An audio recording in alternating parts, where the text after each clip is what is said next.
Over the past few months, I've been working on a really cool painting, and in today's video, I am going to show you the entire process from start to finish. Welcome, my friends, to Soulseed Creative. If you are new here, I'm Sierra Hofstetter. I'm a visionary artist, brand designer, and website designer. So the piece that I'm going to show you today was a very unique commissioned painting that's for a very specific project that unfortunately I can't really tell you much about until it's launched. But regardless, I'll be walking you through the entire process of me creating this video, from all the decisions I made, all the challenges I experienced, and just all the ins and outs of the process. And if you're here and you're like, I'm not a painter, I'm not an artist, I don't need to hear you talk through every little piece of your process in the painting, like, I just want to watch you paint because it's cool. And yeah, I got you, because you can just click this little link right here and it will take you to a video of no talking. It's literally just 10 minutes of me painting from start to finish. And let's get to it. Let's just dive right in. It is day one of painting this piece, so that means today I'm going to be sketching, I'm going to be brainstorming. I might put a little underlayer on the canvas and sketch it out on the canvas. Don't really know yet. If you're an artist, you know that sometimes when you start a piece, or who am I kidding, most of the time when you go to start a painting, the beginning process can be the hardest. Starting the actual painting can be weirdly so challenging. To just put your paintbrush to canvas, not to sound cliche, but it really is hard sometimes. So that's what I'm going to be doing today, and I'm going to take you along in the process with me.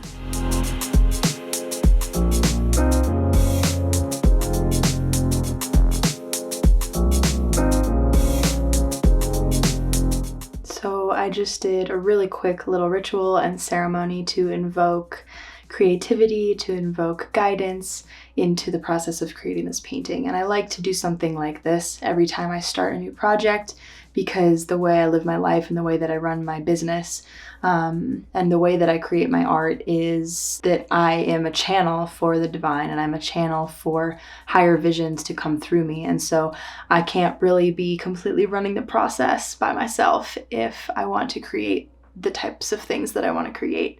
So that's why I did that ritual. And if you're an artist and you're looking to get into the world of visionary art, or you already are and you don't do this practice, I highly recommend it. It can just be as easy as lighting a candle and writing down a few of your intentions, or lighting a candle and just taking a moment to hold your heart and just meditate. You can put on some music and just call in whatever energy you're looking for, and kind of put a boundary around whatever energy you don't want present in this space. So I basically claimed that I am not going to be available for confusion or doubt to come into this space while I'm creating this painting. Let me know in the comments if you want me to do another video that's like more fully about pre-creation, pre-creativity invocation rituals. You can totally do that. So let me know. And while we're at it, just take a moment to like this video and subscribe to my channel if you haven't already.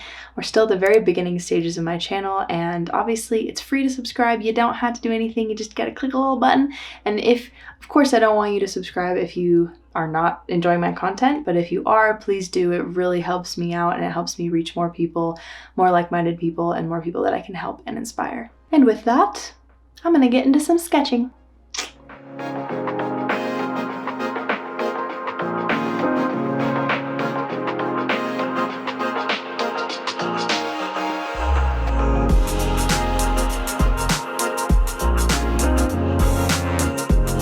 I'm realizing that this project does have a very specific template that I'm supposed to use in terms of where to place things. I'm being cryptic, but you'll understand what I mean later on.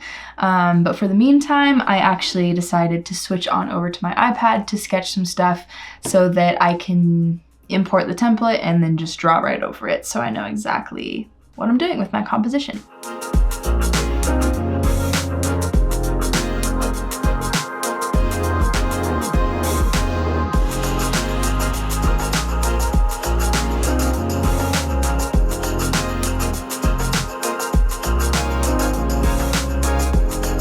Okay, so as you could see in the template, I'm basically working with a number of circles that are in the direct center of the canvas. And if you know me, you know that I pretty much put sacred geometry in every single thing that I do, even my designs. And so after I finagled a little bit on my iPad, I did some math, I brought in some sacred geometry and figured out exactly what my composition is going to be, essentially. Let me hold you. Let me love you. Anyway, cat interruptions all the time, am I right? When I make a painting, I pretty much always like to have a pretty solid composition plan in mind. And then what I find is once I start actually working on the canvas, more ideas start to flow and then it kind of goes from there. So what I have right now is like a really good baseline for what I want the piece to be like. And then I leave plenty of space for the feminine, intuitive guidance to come through and tell me exactly where things should be, what colors to use, and if there's any other elements that really want to be in there. So now we can take it over to the canvas.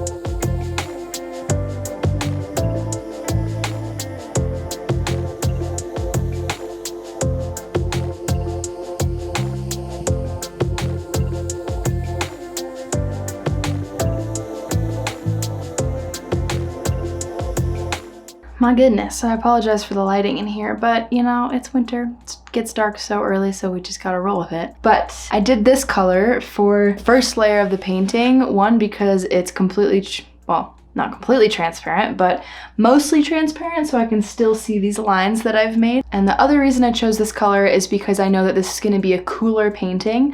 It's gonna be like a nighttime scene with stars and the moon, and so I want some warmth as the very first layer, and I'm gonna do glazes moving forward, where I bring in more of that warmth because I want it to have a warm feeling to it while being kind of like a darker, more watery-esque painting, if we're going to talk about the elements, which is going to be more relevant than you might think at this point. So now what I'm going to do is go over with my white paint pen all these little circles that I've made for the geometry so that they are more pronounced when I start to do the other layers in the painting.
Today is day 2 of working on this piece, and here I am. Hair is dirty, no makeup. I actually ended up losing my 1.5-year-old cat very suddenly last week. Today's Wednesday, and that happened on Friday. So I'm not going to be doing a lot of talking today. Just going to kind of paint and enjoy the process and bring you along with me, but just really allow the painting to be a really nourishing and sweet process.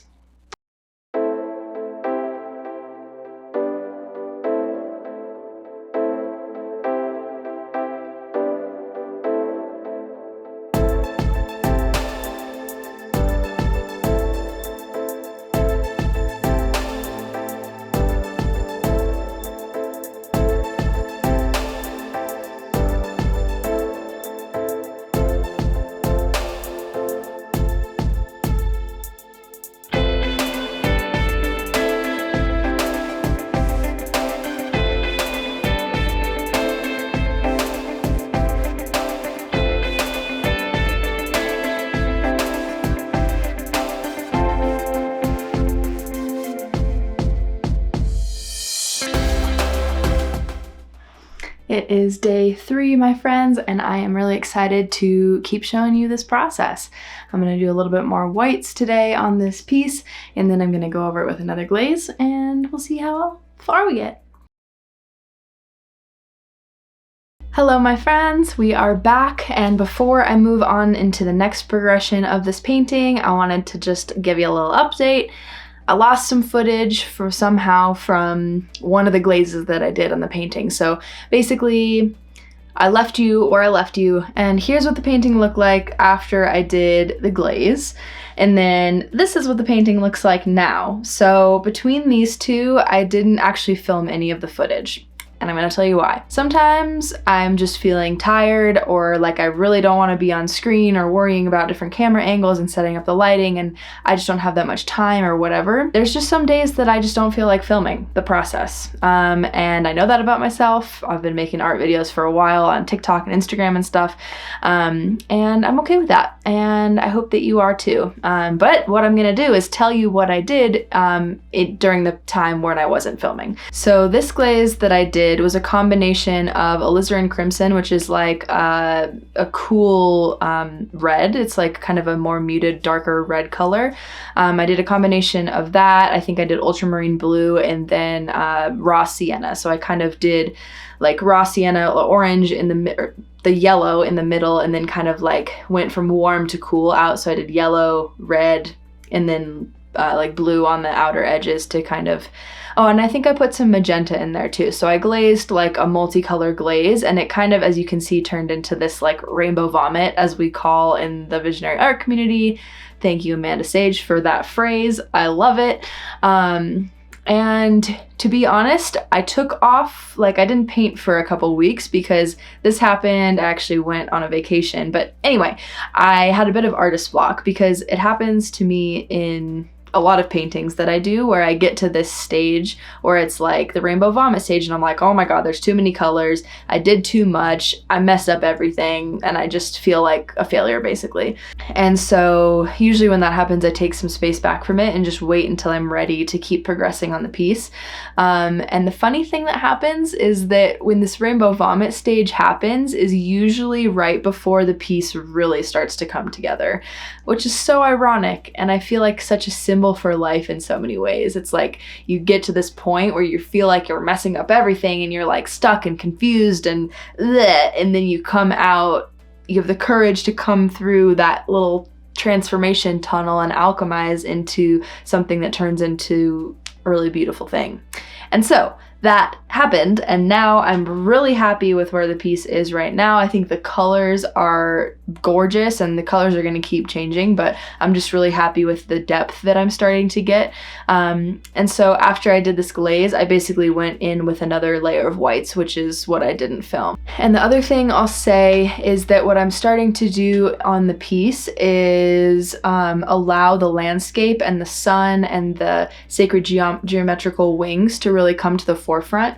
And I want the flower of life, seed of life, sacred geometry to still ripple out, and I want it to still be a pretty prominent part of the piece, but I'm starting to do the white a little bit more watered down, a little bit thinner layers of paint, so that it doesn't quite pop as much as like the water and the mountains and the sun and the cosmic wings. Today, what I think I'm gonna do is, there are a couple options. One thing that I might decide to do is do another full one color glaze just with raw sienna to bring back like a lot of the warmth, and then just see how it kind of mixes with the really cool pinks and purples and like a little bit of yellow that are in there already.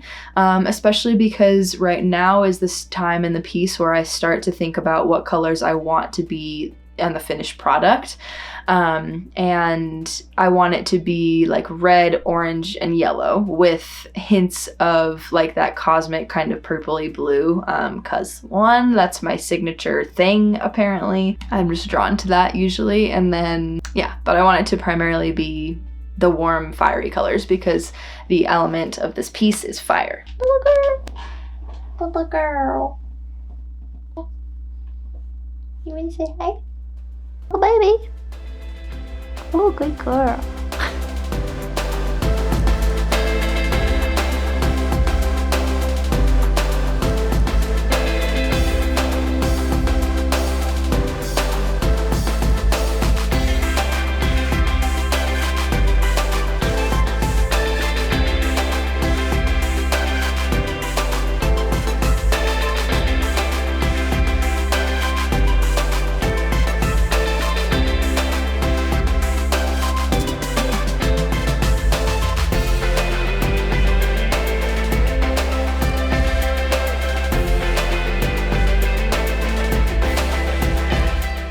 Okay, so I am really happy with how this glaze turned out. I was a little worried about doing another full glaze, especially with such kind of an intense color as like yellow orange, because I really wanted to make sure that I kept some of this like purpley pink blue kind of more cooler tones in the piece. And I'm excited that the colors that I went with allowed that to kind of still shine through. So I ended up using a combination of raw sienna and Indian yellow for like the sun part. And then I added in a bit of quinacridone magenta to kind of do the rest of the piece.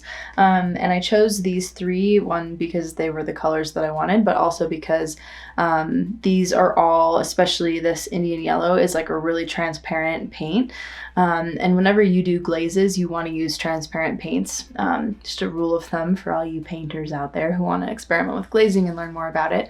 If you use a really opaque paint for a glaze, then sometimes the pigment can be weird, and obviously you won't get this kind of like transparent look because opaque paints obviously aren't transparent. Yeah, maybe that's self-explanatory, but there you go. Yeah, so I'm stoked that the white that I put on here kind of brought out the warmer tones, which is what I want because I want to have the effect of like the sun shining on the mountains.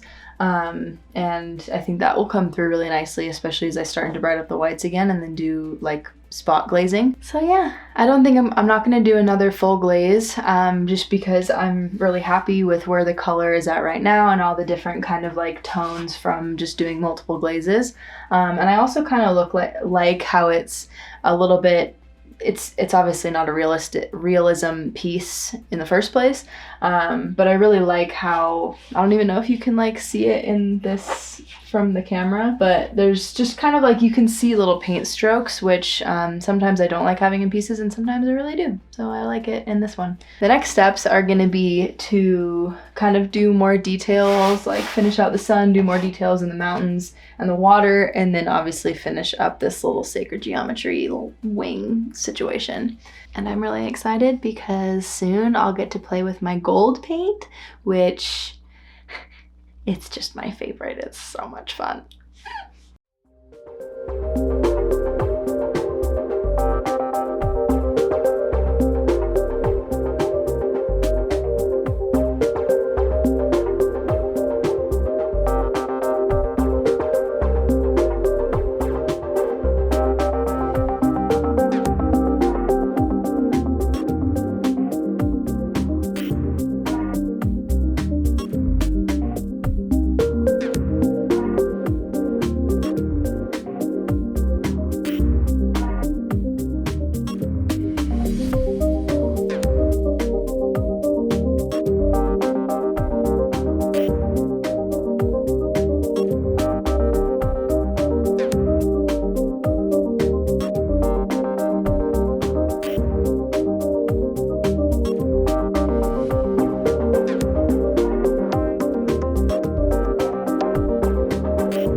Okay, my friends, it's day 8, 9, 10. I don't really know actually. It's day whatever. And last night I was working on this piece for a while and I ended up not filming the last part of the night. And honestly, I think it was mostly because I was getting frustrated with like the colors that I decided to go with on the glazes. I just ended up being like, oh yeah, no, that was not, I wasn't really crazy about that. But I've been painting long enough to know that things can be fixed. And after I went over with another white layer, everything started to look a little bit better again. And I also have just been struggling a little bit with like, usually my paintings are pretty detailed, like I go into like an insane amount of detail on most of my pieces. And this one, I'm not doing as much detail because there is basically going to be an astrological chart overlaid onto the middle of this painting, which is going to be the center focus of what this painting is gonna serve. So I've purposefully been doing it without details, but it turns out that it's really hard for me to do it without details because it just keeps feeling like it's not done. And so what I'm gonna do today to try to get myself to that finishing point, or at least close to it, maybe finish it up tomorrow, is that I'm gonna go in and add some detail on the water on the river.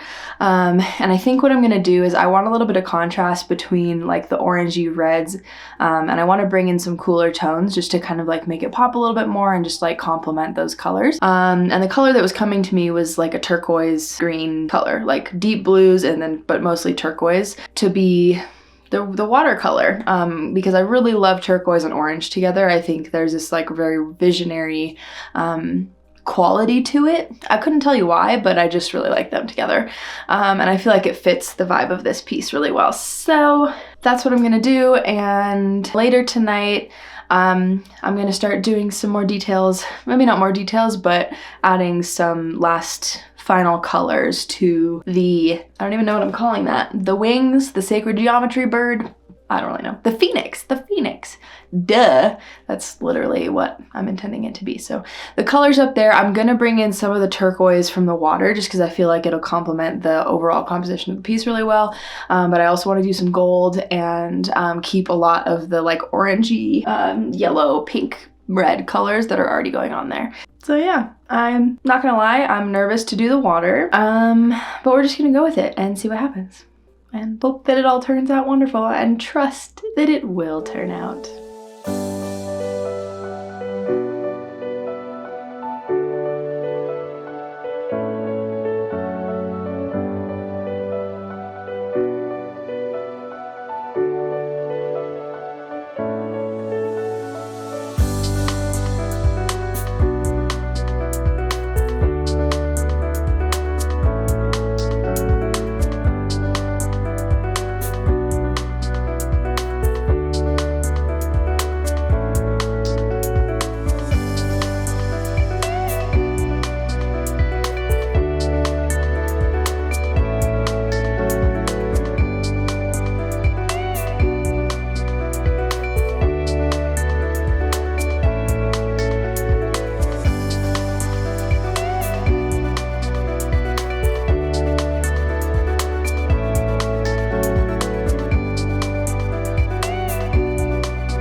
Oh my goodness, we have made it. We are here. I have finished the painting, well, almost finished. I'm gonna make one little last final adjustment today, or not adjustment, addition, and I gotta go fast because I gotta drop it off at the print shop today to get scanned because my client needs it as soon as possible, and we're about to get a snowstorm in like an hour, so I don't really want to drive in the snow. So let's get to it. We're almost done, yeah. We're almost done.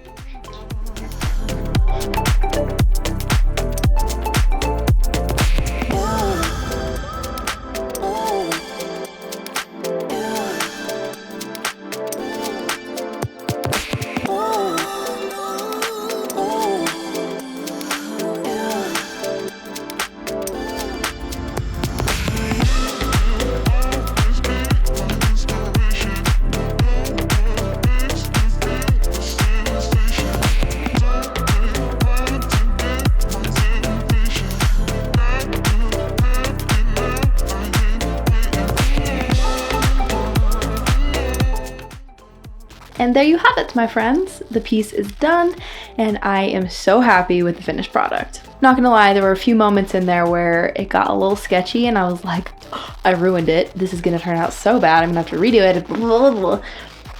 You know how it goes if you're an artist and you do commissions. Anyway, unfortunately, I still can't tell you exactly the specifics of how this painting is going to be used by my client because they have not launched that project yet. But I will say that if you just fell in love with this piece and you really want to purchase a print of it, that opportunity will present itself for you. So just follow me on Instagram in the meantime and just wait to see an update on the process of that. So as I'm reflecting on going through the process of making this painting, the funniest thing that I experienced was, as you remember probably from the video, that I was supposed to pick an element to theme this painting around. And when I was sketching and when I was like visioning the process, I was like, oh, it's gonna be water. Like I'll do the moon with some water and the mountains, and it's gonna be like the cosmic sky, and it's just gonna be like water.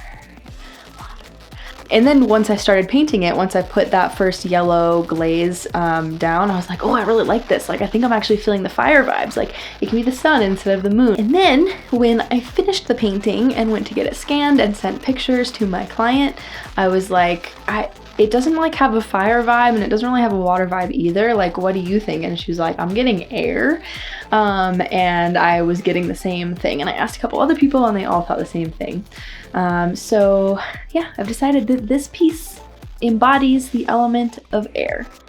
And it makes a lot of sense, one because of the colors, but also because of the phoenix rising the wings thing, which usually is like a very fiery vibe, but the way that I painted it with like purples, pinks, blues, and like just the way that it is, I feel like it actually expresses the energy of air a lot more accurately. And so I'm calling this piece Vision Rising, because when I look at the wings, I just think of like rising. And then when I just look at the whole painting, the word that comes to me is vision.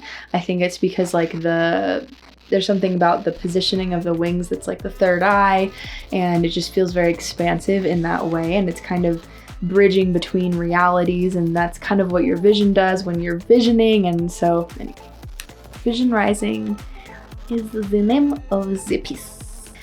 I will leave it there for now. If you enjoyed watching this video, please give me a thumbs up. It really helps out. And if you just want more of this kind of content, go ahead and click subscribe. Click that little notification bell so that you get notified when I post a new video. And I would just love to have you here in the community. My next upload 2 weeks from now will be another full process painting video. So if you want to see that, definitely subscribe and stick around because there's more stuff coming at you like this. Stay creative, my friends, and I will see you soon. Bye.